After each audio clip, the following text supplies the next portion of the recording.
Le kérosène durable pour décarboner l'aviation. Pourra-t-on encore prendre l'avion dans le monde décarboné de demain?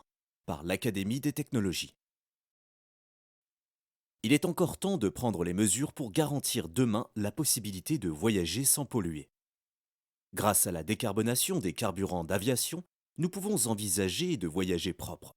Et cela même en utilisant les avions et les infrastructures existants. Le challenge est de taille. Il s'agit de produire de grandes quantités de kérosène durable d'ici 2050.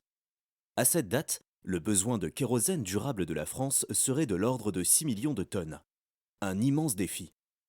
C'est ce que préconise la Commission européenne dans sa proposition de directive concernant l'aviation.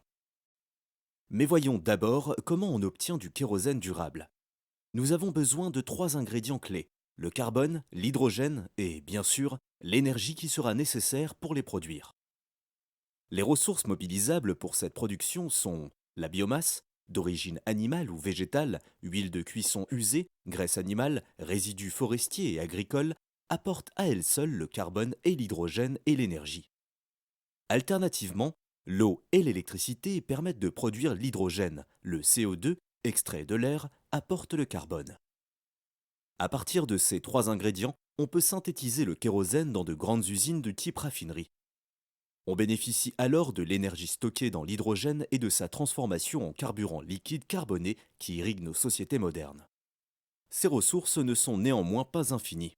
La biomasse est disponible en quantité limitée et soumise à de fortes incertitudes, notamment liées au maintien de la biodiversité et à la compétition des secteurs économiques, comme par exemple l'alimentation ou le chauffage résidentiel. L'électricité, elle, devra être produite plus massivement et de manière très décarbonée à partir du nucléaire et du renouvelable.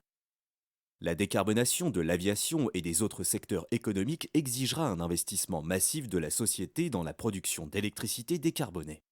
Le kérosène durable a un bilan carbone quasiment nul, car il résulte d'une économie circulaire du carbone. L'avion continue d'émettre du CO2 dans l'air, mais le carburant utilisé a été produit à partir de la même quantité de CO2 prélevée dans l'air, soit par extraction directe, soit par la biomasse.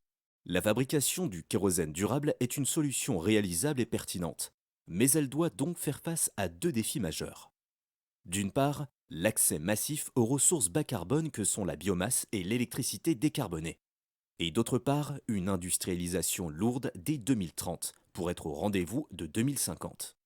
À terme, un doublement de la production électrique sera nécessaire pour décarboner en 2050 les différents secteurs de l'économie, dont le secteur aérien.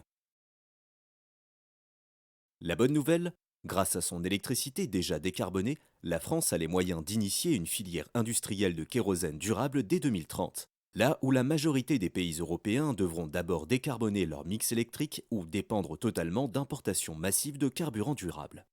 L'enjeu est vital pour le secteur aérien, mais aussi le transport de fret maritime et routier.